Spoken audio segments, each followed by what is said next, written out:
ko pong hiramin yung inyong pandinig sa hapong ito. Nakakaantok po kasi yung yung panahon. Isa nga pong malakas na palakpak para sa ating Diyos na buhay. Palakpak ng mga anak na buhay.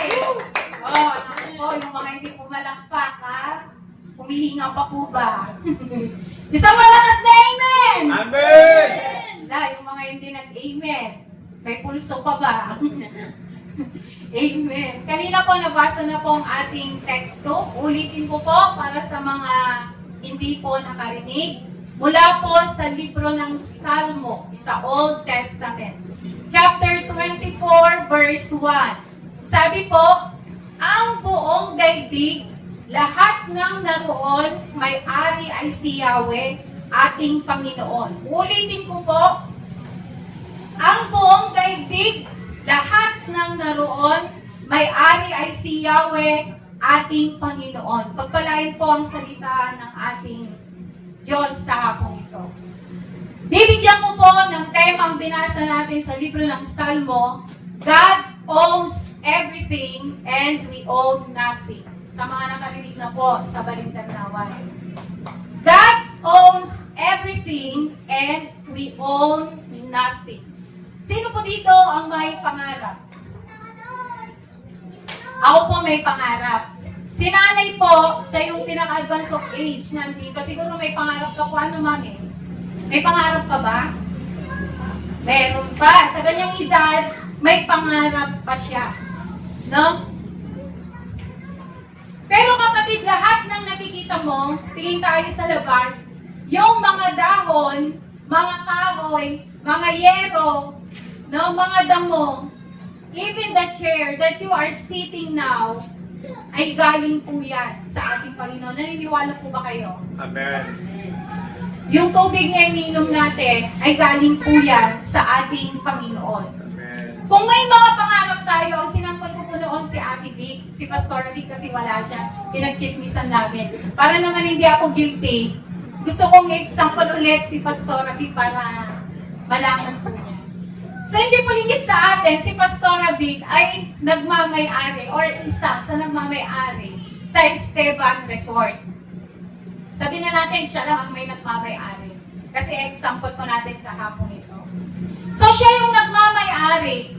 Lahat ng gusto niyang design, siyang magdidesisyon.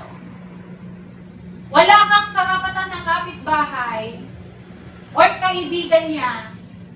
Maybe, kukuha lang ng advice, pero wala kang karapatan na magdesisyon. Kung saan niya ilalagay ang pool, kung saan niya ilalagay ang mga bahay kubo.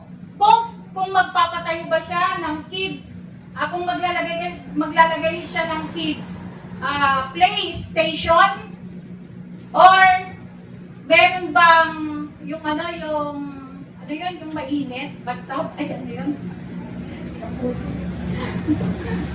Yun, di ba?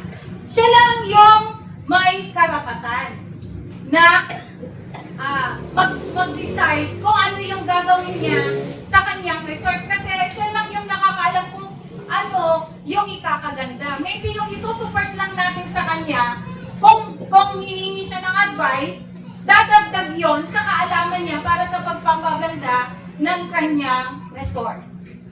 Katulad po ng ating mundo, hindi po tayo ang nagmamay-ari, pero nakialam po tayo. Kaya nasira kung ano man yung ginawa ng Panginoon Diyos dito sa lupa. Alam niyo po, He can do everything what He wants to do. Kung babawiin niya yung buhay mo, babawiin niya ito. Kasi pagmamay-ari ka niya. Kung kukunawin na niya ang mundo ngayon, pwede niyang gawin. Wala tayong magagawa kasi pagmamay-ari ng Panginoon ang mundo. Kung gusto niyang sunugin ang ibang part, susunugin niya yon at wala tayong magagawa. He can do everything what He wants to do. Ibinigay niya at anytime, babawiin niya ito. Alam niyo po ang ating Panginoong Diyos, He is not just a creator, but also He is a giver. Hindi lang siya nag-create, pero siya ay nagbigay. A cheerful giver. Ano yung unang ibinigay sa atin ng Panginoong Diyos? Itong mundo, na kung saan tayo ay nakatira at tayo ang tagapag-alaga ng kung ano man ang meron dito. After po niya na ibinigay ang mundo, nilalang po niya ang tao. Ito po si Adan at si Eva. Alam po natin lahat yon. Amen po ba? At nung nilalang niya ang tao, sila po ay nagkasala. At nung nagkasala sila, namulat din sila sa kasalanan at nalaman nila na sila po ay ubod-ubad. Wala silang damit, kaya nahiya sila sa harapan ng Panginoong Diyos.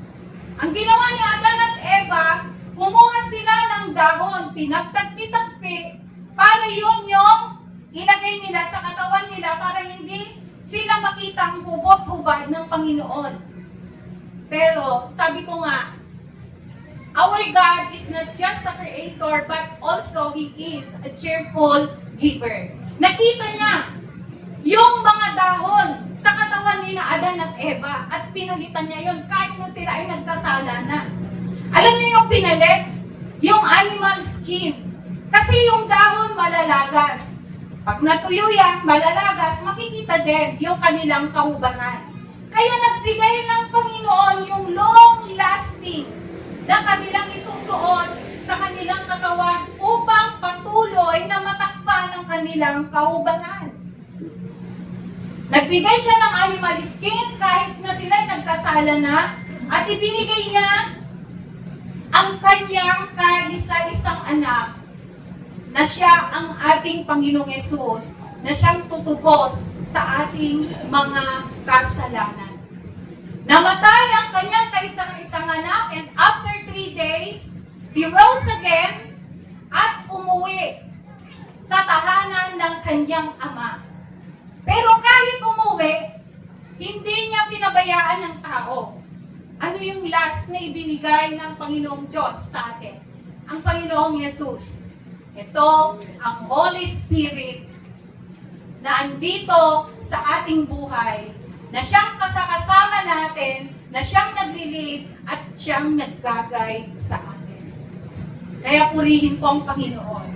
Kahit na anuman yung nagawa ng ating kanununuan, umuwi man siya sa tahanan ng kanyang ama, umupo man siya sa kanang trono ng kanyang ama, ay iiwanan tayo ng makakasama natin dito sa lupa. Sa James chapter 1 verse 17, bawat kaloob na mabuti at ganap ay buhat sa langit.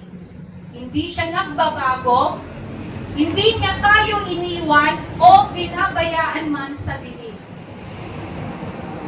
Kaya malinaw na malinaw ang sabi sa James 1:17, lahat tayo ay binigyan ng Panginoon. Kaya lahat tayo ay may blessings. Nararamdaman niyo po ba na may mga blessings po sa buhay natin? Nakikita po ba natin yung mga pagpapala ng Panginoon sa buhay natin? O wala tayong mabilang na blessing? Sino po dito ang hindi na mabilang yung blessing? Wala. Ulitin ko po, baka hindi nyo naintindihan yung tanong. Sino dito ang hindi na mabilang ang kanyang blessing? Amen. Palakpakan po natin ang Panginoon kasi lahat tayo ay binigyan. Sabi ko nga kanina, nilalang niya ang tao, pero nagkasala, pero ang Diyos ay nananatiling tapat. Amen po ba? Maraming dapat ipagpasalamat sa ating Panginoon. Maraming dapat ipagpasalamat kaysa tignan natin yung problema. Kasi you may change the situation. Kagaya ni Adan at ni Eva. Ang ganda ng ibinigay na hardin. Pero Adan and Eve changed the situation. And now, ngayong hapon, you may change the situation, pero ang Panginoon is still stable, capable, immutable, faithful, and able God. Kaya uulitin ko po mga kapatid, marami tayong dapat ipagpasalamat kaysa tingnan natin yung problema. Amen po ba?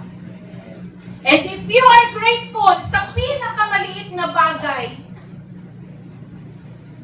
at kaya mong magpasalamat, eh lalo kang bibigyan ng marami ng ating Panginoon. At kung hindi ka grateful sa maliit na bagay, ngayon pa lang, kapatid, sinasabi ko na sa'yo, matuto tayong magpasalamat. Yung lesson ko kahapon sa kids ministry, matutong magpasalamat sa kung anong merong bagay sa iyong buhay. Sino dito ang laging nagpapasalamat po sa ating Panginoon? Amen. Yung story po ng prodigal son, sabi ng panganay, nung bumalik yung prodigal son, sabi ng panganay, Tay naman, Father, siya nilustay niya yung kayamanan mo. Sinayang niya yung mana mo. Buhay na buhay ka pa lang eh. Kinuha na niya yung mana niya, pinatay ka na. Tapos nilustay niya, kayong walang-wala siya, babalik. Pinagkatay mo ng pinakamatabang hayop mo.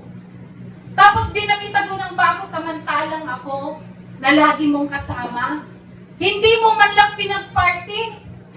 Hindi mo man lang pinagkatay ng magandang hayop. Bakit siya? Bakit siya na naging pasaway? Siya yung binigyan mo ng party. Sometimes po, tayong mga anak ng Diyos, we can see our own blessings because we are looking on others' blessing. Pero alam niyo ba, ang ganda at nakaka-inlove nung sagot nung tatay. Sabi niya, my son, Kati, sabi niya, you are always with me. Everything that I have is yours. Panganay, ikaw naman, hindi mo ako iniwan. Lagi ka dito sa tabi ko at lahat ng nakikita mo, lahat ng meron sa akin ay sa'yo rin. Kaya ano pa ba ang dapat nating ipangamba? Yan ang isang pangako ng ating Panginoong Yesus sa atin. My children, everything that I have is yours. Kaya nga lagi natin sinasabi, mayaman ang ating Panginoon. At idinagdag niyo pa sa lyrics ng Give Thanks. No? Let the rich say, I am richer. Dahil hindi po pulubi ang lumikha sa'yo. Amen. Matuto lang po tayong tignan yung kanyang blessing sa atin at huwag po nating tignan yung blessings ng iba. Ngayon, ang tanong ko po, kung may blessings ka, ano ang ginagawa mo sa bigay ng Panginoon sa'yo? Ano ang ginagawa mo sa bigay ng Panginoon sa'yo? Ito ba'y pinag-iingatan mo o winawaldas mo? At sa hapong ito, nais ko po na i-share ko sa inyo ang 3 kinds of steward. 3 klase ng tagapag-alaga. At tanungin niyo po sa sarili ninyo, what kind of steward am I? Anong klase ba akong tagapag-alaga na binigyan ng ating Panginoon? Number 1, wasteful steward. Aksayado na tagapangalaga. Sa Luke 15:12, ang wika ng bunso, Ama, ibigay na po ninyo sa akin ang mamanahin ko at binahagi sa kanila ng ama ang kanyang ari-arian. So, kwento po ito ng prodigal son. Balik po tayo sa prodigal son. Yung tatay ay may dalawang anak, panganay at bunso. Itong bunso, lumapit sa kanyang ama. At sinabi niya, "Ama, ibigay mo na sa akin yung mamanahin ko." At ang ginawa ng ama, ibinigay naman niya yung mamanahin ni bunso. At alam niyo ba ang ginawa ni bunso? He owns it. Ibinigay ni tatay yung mana, kinuha ng anak at umalis si bunso. He owns it. Umalis siya. Yung kayamanan na ibinigay ng kanyang ama, nilustay niya sa kawalan. Winis niya. Sinayang niya. Nagpainom ng nagpainom. Nagbar ng nagbar. Sometimes tayong mga anak ng Diyos, humihiling tayo ng blessing. Lord, gusto ko po ng ganito. Lord, pagkalooban mo naman ako ng talent na ganito. At ang ating Panginoon, He is a cheerful giver, sabi ko po kanina. So, dahil anak ka niya, ipagkakaloob niya. Ang ginagawa ng iba, ang ginagawa natin minsan, we own it and leave our Father. Si Bunso, hindi man lang niya kinonsulta si tatay. Tatay, yung kalahati ba ng mana ko na binigay mo, ano bang pwede kong gawin? Pwede ko bang inegosyo? Or pwede ba akong mag-aral ulit? Tapos yung kalahati, pwede ko bang ibili ng lupa? Or pwede ko na bang ilagay dun sa bangko? Itime deposit ko para pag dumating yung is may matudukot ako. Wala! He never consulted his father. Nakalimutan niya ang kanyang tatay. Sige, lost tayo ng mistake. Ano po ba yung ginagawa natin pag may blessing tayo? We own it and we leave our God. At si Bunso, eto na. Wala ng pera. Nagkaroon ng problema sa land na yon. Sumabay siya sa pagkawala ng kanyang kayamanan, ng kanyang minana. Hanggang sa nabangkrut siya. Lumapit siya sa mga kaibigan niya, pero tinalikuran siya. At ang mayaman na bunso, ang dating mayaman na bunso, wala siyang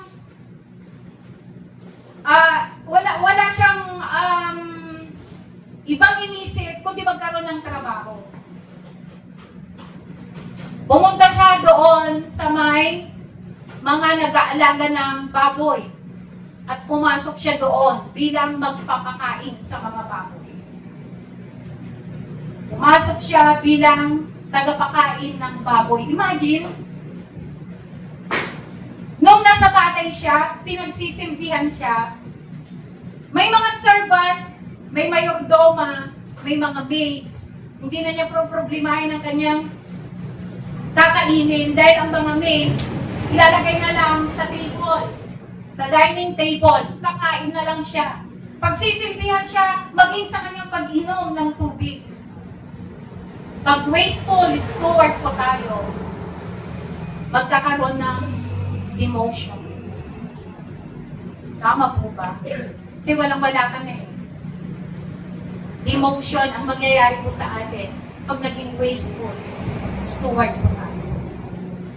So dahil sa sobrang hirap, kulang ang kanyang sahod para pangbili ng makakain. Inaagawan na niya yung mga baboy sa kanilang pagkain. Pero mismong baboy ay naging maimot sa kanya. Inaaway siya pag sa tuwing inaagawan niya ng pagkain yung mga baboy. Ngayon, doon niya na-realize, sabi niya, sa bahay ng aking ama, sagana ako. Sa bahay ng aking ama, mayaman ako. Sa bahay ng aking ama, okay ako. Ano ang nangyari sa akin? At ang naging desisyon ni Bunso, I will go back to my father's house at hihingi ng tawad. Yan po yung maganda sa atin pag naitanim sa atin yung salita ng Panginoon. Gumagawa tayo ng paraan para bumalik sa ating Diyos.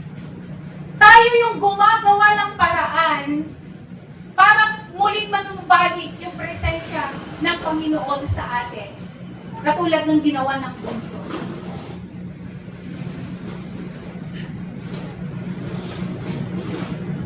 Kaya mga kapatid, kung may pagkakataon na wasteful steward ka, umihiling ka sa Panginoon. Alam niyo po yung may mga churches pa, no?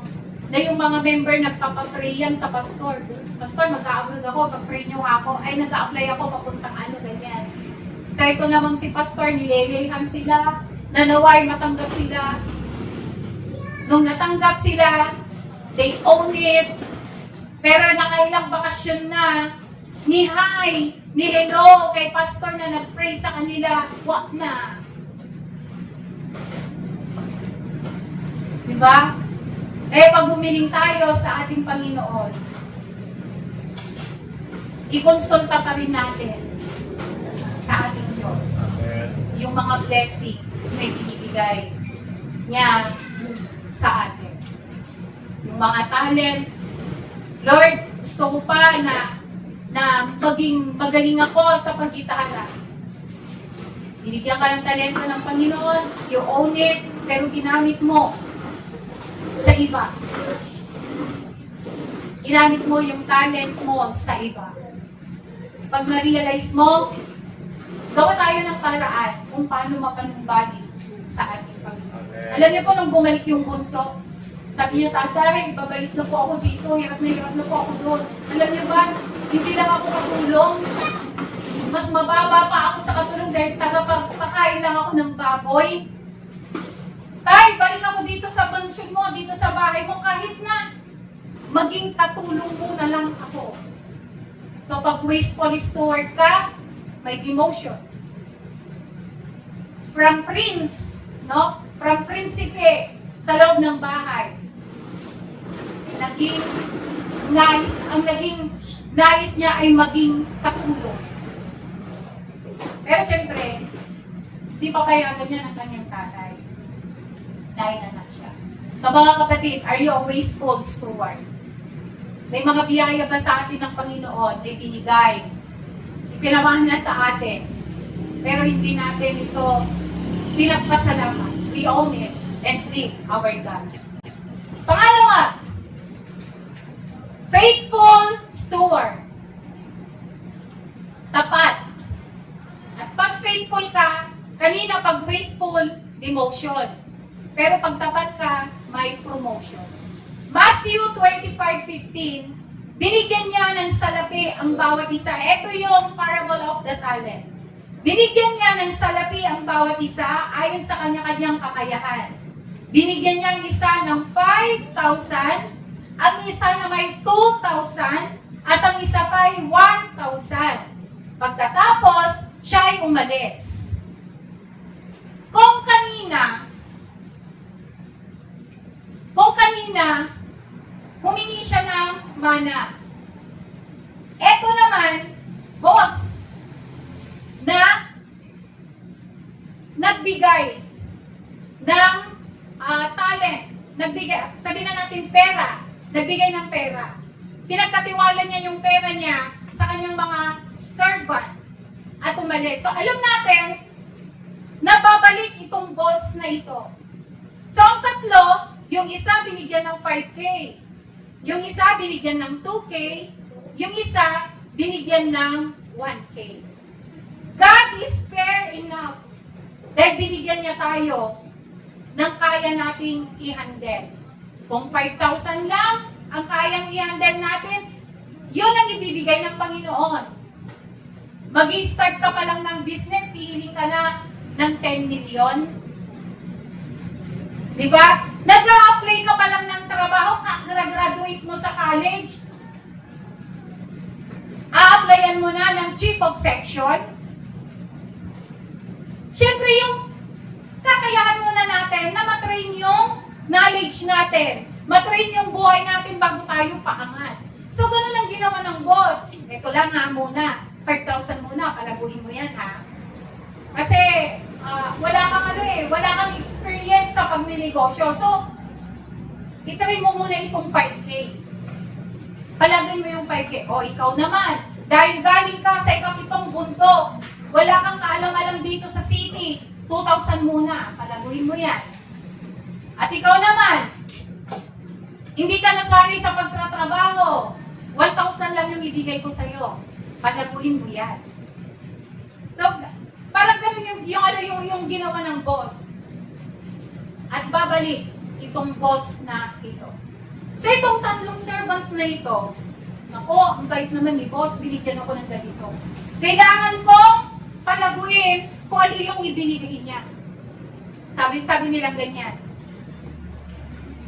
Kaya kapatid, kung maliit man yung blessing mo, huwag kang mainggit. Kasi alam ng Panginoon yung kakayahan mo. Hindi ka niya bibigyan ng mabigat. Kasi kung binigyan ka niya ng mabigat, kung payat ka na nga, binigyan ka ng 100 na halong lakas na bubuhatin mo, matay ka nang wala sa oras. Di ba? Kaya magpasalamat tayo, maliit man yan. Pero malaki na yan kung titignan po natin. So, paano nila ini-handle ito? Yung nakakuha ng 5,000, pinalago niya. Yung nakakuha ng 2,000, pinalago niya. Ewan ko yung nakakuha ng 1,000. So, nung bumalik yung boss, nasa ano po tayo nasa faithful steward, isang tapat na tagapangalaga. Nung bumalik yung boss, yung nakakuha ng 5,000, excited. Eto na si boss. Eto na. So, sinalubong niya ngayon. Boss, yung binigay mong 5,000, naging 10,000 na. Napalago ko ito ng 5,000. Sabi niya, nag-doble ko, boss. Yung 5,000 naging 10,000. Sinasauli ko na po ito sa inyo. Alam niyo ba ang sabi niya? Magaling, tapat at mabuting alipin. Naging tapat ka sa kakaunting halaga, kaya pamamahalain kita sa malaking halaga. Makihati ka sa aking kagalakan. Ganon din yung nakatanggap ng 2,000. Boss, yung 2,000 naging 4,000 na. So sabi ulit ng boss, magaling, tapat, at mabuting alipin. Naging tapat ka sa kakaunting halaga, kaya pamamahalain kita sa malaking halaga. Makihati ka sa aking kagalakan. Ganon po ba, pinapalago pa po ba natin yung talent o yung biyaya ng Panginoon na binibigay sa atin? Or buti pa si sister, may 5 talent. Ako, dalawa lang. Ayoko nang tumayo.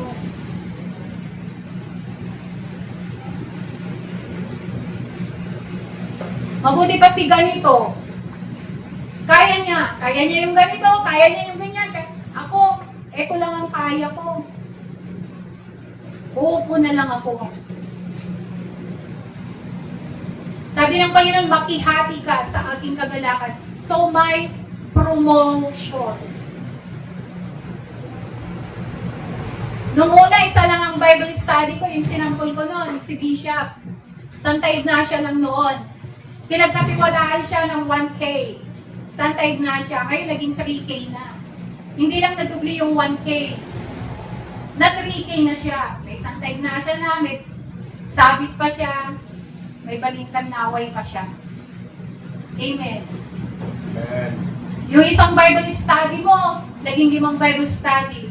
So pagdating ng Panginoon, ano yung may re-report po natin? Panginoon, worship leader ako, yung binigay mo, ngayong dumating ka na, worship leader pa rin ako. Wala bang naidagdag? Panginoon, binigyan mo po ako ng lugar na mapagbabible studyan, ngayong dumating ka na, yun pa rin po. Wala po ba na tayong pwedeng may pagbalaki sa ating Panginoon na nadagdagan na yung mga ibinigay niya na talent sa atin? Na yung biyaya din yun, yung ministry, imin po ba? Kasi nagtatanim po tayo ng salita ng Panginoon sa mga ibang tao. Noon, Panginoon sa loob lang kami kami ng church. Ngayon, umaayo na rin po kami. 3 lugar na yung inaayo namin. Noon, Panginoon, sa mga member lang kami nagtuturo. Ngayon, Panginoon, lumabas na kami. Hindi lang yung mga member namin ang tinuturuan namin. Umaayo na kami sa ibang lugar. Kumusta po tayo, mga kapatid? Are we a faithful steward? Natutuwa ba ang Panginoon na dumadami, nagiging sanga-sanga na yung ating ministry? Or, punta tayo sa number 3. Fearful steward. Natatakot na tagapangalaga. Matthew 25:24. At lumapit naman ang tumanggap ng 1,000. Sabi niya, alam ko kung kayo'y mahigpit. Ano yan? Gumagabas kayo sa hindi ninyo tinamnan at nag-aani sa hindi nyo hinasikan. Etong nakakuha ng 1,000, nagkaroon po siya ng doubt. Nagkaroon ng takot. Kaya ang ginawa niya, binaon niya yung 1,000. Hindi niya pinalago. Sometimes, sa ating mga Christian, okay na ang maintenance. Diba, Lenta? Ako naman yung nagpapakain pag may merienda sa church. Okay na yun. At least, nakikita nila na gumagawa ako. Sometimes, sinasabi natin, okay na yun, nakita naman ako ni Pastor Lota na nag-ayos ng upuan. Okay na yun, kahit wala na akong itulong mamaya. Ako pa naman yung naka-schedule sa opening prayer. Hindi si Pastor Anita. Naglinis na ako na naman ang mag-opening prayer. Ito naman. Maintenance is not faithfulness. Ang pag-maintenance po natin ay hindi po pagiging kapatian sa ating Panginoon. Hindi tayo pantago, mga kapatid. Tayo ay panlabas. Hindi natin kailangan magtago. Kailangan tayo ay naka-expose. Pag binigyan ka ng Panginoon, payabungin po natin ito. Maraming nawawala kasi takot tayo eh. Mag-a-apply ako ng trabaho with pleasing personality daw. Feeling mo hindi ka maganda. Yung mga nauna sa'yo, mapuputi. Pero marami nagsasabi sa'yo na maganda ka, makukuha ka. Pero feeling mo hindi ka maganda kasi yung mga nauna napuputi. Mga mapuputi. Nagkaroon ka ng takot. Uwi na lang ako. Mas magaganda sila. Hindi ako makukuha. So nawala yung opportunity. O ngayon, nung Friday may tumawag kay Bishop. Magpapatraining. Pagkatapos po ng training, magbibigay ng puhunan. Hindi ko alam kung ano yung desisyon niya ni Bishop. Kung binigyan tayo ng puhunan, palaguin natin ito. Trabahuin natin kung ano yung nasa training. Huwag po tayo matama ko, baka hindi ako makapagbenta. Baka walang bibili. Hindi na lang ako, pagtitraining lang ako pero ayokong magnegosyo.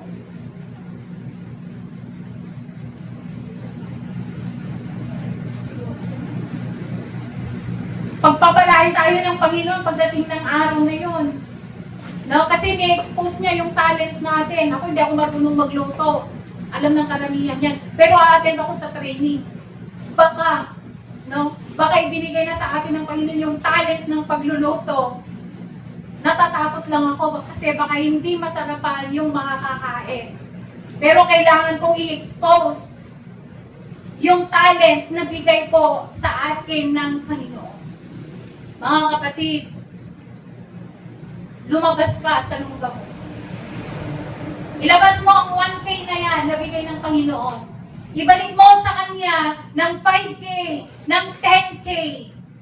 Dahil pag binigyan ka ng Panginoon, alam niya na kayang-kaya mo yan na palaguin. Kung takot ka, even your fear, He owns it. He even owns your fear. Kaya huwag mong sarilinin yung takot mo. Ibigay mo yan sa Panginoon. Dahil alam niya kung paano niya i-repair iyan. Kaya kung ano man yung talent mo, ano man yung biyaya mo, na ikinakatakot mo, na i-expose, huwag kang matakot. Dahil kasama mo ang Panginoon. Sa Kanya ang lahat ng bagay sa mundo. Wala tayong pagmamay-ari. And we are grateful na ibinabahagi ito sa atin ng Panginoon.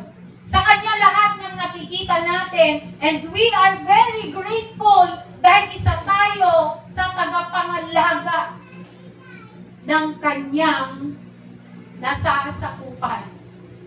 Isa tayo sa pinagkatiwalaan niya na mga laga kung ano ang meron siya. Amen po ba? Tayo kung lahat ay tumayo. Hallelujah.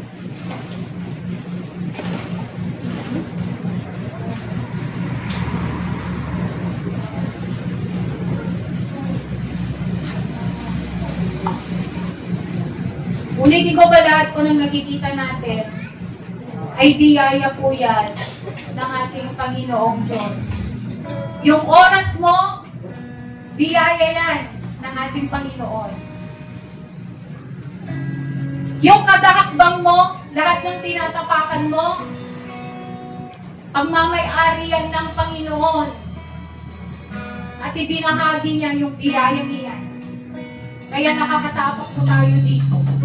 Lahat ng ginupuan natin, galing yan sa Panginoon. Ibinahagi po niya yan sa atin, kaya tayo ay nakakapunod. Kaya lahat ng pagpapala sa ating buhay, lahat ito'y galing po sa ating Ama. Wala po tayong maipagmamalaki sa mundong ito. Dahil even your own life, your breath, ay pagmamay-ari po ng ating Panginoon.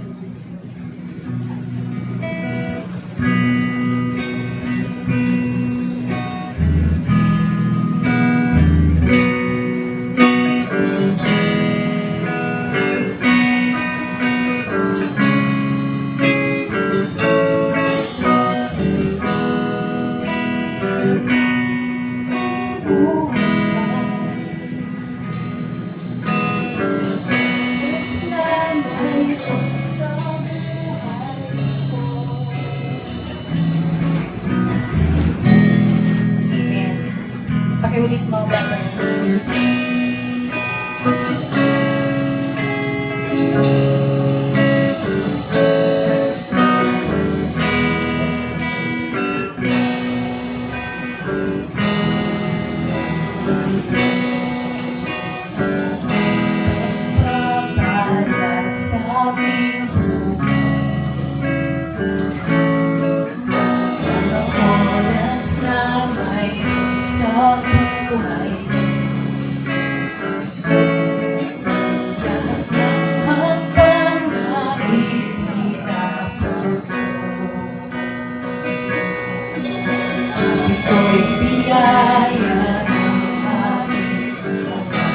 Pagsikat at paglubukan, ang pagsikat at paglubukan.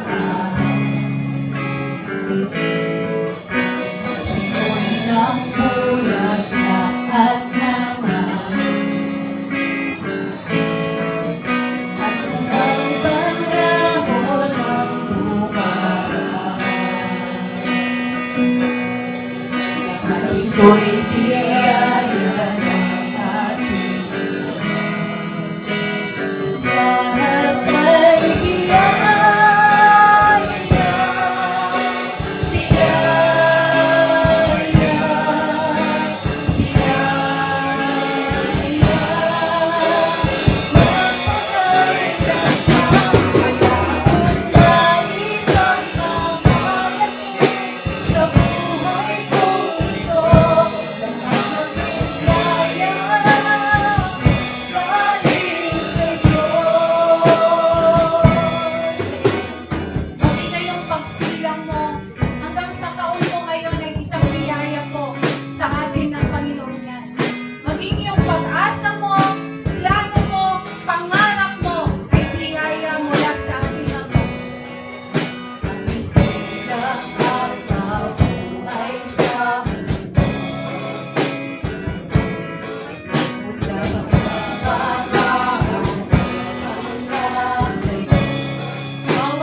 ng ating Panginoon. Lahat po tayo ay binigyan ng talento ng Panginoon. Lahat tayo ay pinagkatiwalaan ng ating Diyos. Hindi tayo pare-pareho ng mga pinagkatiwala sa atin ng Panginoon. Pero nawa, matagpuan tayo ng Diyos na tayo po ay faithful ng pinagkatiwalaan niya. Huwag natin sayangin yung pagkakataon. Huwag natin sayangin yung mga talento, yung mga pinagkatiwala sa atin ng Panginoon. Yan nagmula yung sinabi ng Panginoon. Ang wala ay mawawalan pa. Ang meron ay mabibigyan pa. Bakit? Kasi yung nabigyan ng isang talento o yung 1,000, hindi na pagkatiwalaan. Kaya ang sabi ng Diyos, hala, kunin yung sa Kanya at ibigay noon sa meron. Mga kapatid, sa hapon po ito, nawa tayo po ay matagpuan ng Panginoon na mapagkakatiwalaan. Ano man yung ipinagkatiwala niya sa akin. Meron kang talento, meron kang kakayahan sa gawain ng Panginoon. Huwag mong sabihin sila lang, huwag mong sabihin kami lang, huwag mong sabihin ikaw lang. Lahat po tayo pinagkatiwalaan ng Panginoon. Kaya sa hapon po ito, hayaan po natin yung mga bagay na pinagkatiwala sa atin ng Panginoon. Gamitin natin yon para sa kapurihan ng Panginoon at magugulat ka na lamang, lalago at lalago yung bagay na meron ka. Kasi ibinigay mo, ginamit mo yun para sa kalwalakihan ng ating Panginoon. Ang lahat ng bagay na meron tayo, lahat yan po ay biyaya ng ating Panginoon. Kaya wala tayong pwedeng may pagmalaki sa ating Panginoon. Lahat yan ay galing sa ating Diyos. Dakilang Diyos sa hapon po ito. Maraming salamat sa inyong mga salita na kami ay pinagkatiwalaan mo. Nawa, makita mo at matagpuan mo kami na kami po ay isang faithful steward. Hindi yung aksayado at hindi yung matatakwin. Kundi kami, Panginoon, ay mapagkakatiwalaan bilang mga pinagkatiwalaan mo ng ilang Diyos. Thank you for the privilege, for the opportunity, O God. Diyos ka na makapangyarihan. Kami mga taong nilalang mo, alam mo ang aming kakayahan, alam mo yung aming makahinaan, Panginoon. Pero salamat, dahil merong Diyos na nagtiwala sa amin. Salamat, Panginoon, na sa kabila ng aming makahinaan, pinagkatiwalaan mo kami. Kaya sa mga oras na ito, O Diyos na makapangyarihan sa lahat, tulungan mo kami upang ang mga bagay na pinagkatiwala mo. Tulungan mo kami, Panginoon, upang sa ganon ay hindi ka namin ma-fail sa pagkakatiwala mo sa amin, Panginoon. At hayaan mo na mapalago namin, mapalaki namin ang mga bagay na pinagkatiwala mo sa amin. Help us, precious Holy Spirit. Help us. Thank you so much. Thank you, Lord, sa inyong mga salita. Salamat sa inyong lingkod na siya mong ginamit. Ang aming panalangin, Panginoon, patuloy mo pang bigyan ng mas malalim, mas malawak na kalaman, pangunawa sa inyong masalitang yung lingkod na siya mong ginamit, na naghayag ng masalita sa hapon po ito. Patuloy mo siyang i-anoint, patuloy mo siyang lukuban ng iyong kapangyarihan, Panginoon. Salamat sa kanya pong buhay. At ang aming panalangin, dakilang Diyos, tulungan mong bawat isa sa amin upang sa ganon ng mga salita mo na inihayag sa aming kalagitnaan sa hapon kong ito, ang lahat makilala at makita namin ng lahat ay dahil sa iyong biyaya na wala kaming may pagmamalaki sa inyo, Panginoon. Patuloy mo kaming bigyan ng puso at espiritong mapagpakumbaba, Panginoon, upang sa ganon, lagi ka naming kikilalanin, lagi naming titingalain ng mga bagay na meron kami galing sa iyo because of your grace. Salamat ng marami sa inyong lahat ng papuri, pasasalamat sa tanging pangalan ng aming Panginoong Hesus. Ang lahat ay pagsabi ng Amen. Palakpakan po natin ang Panginoon.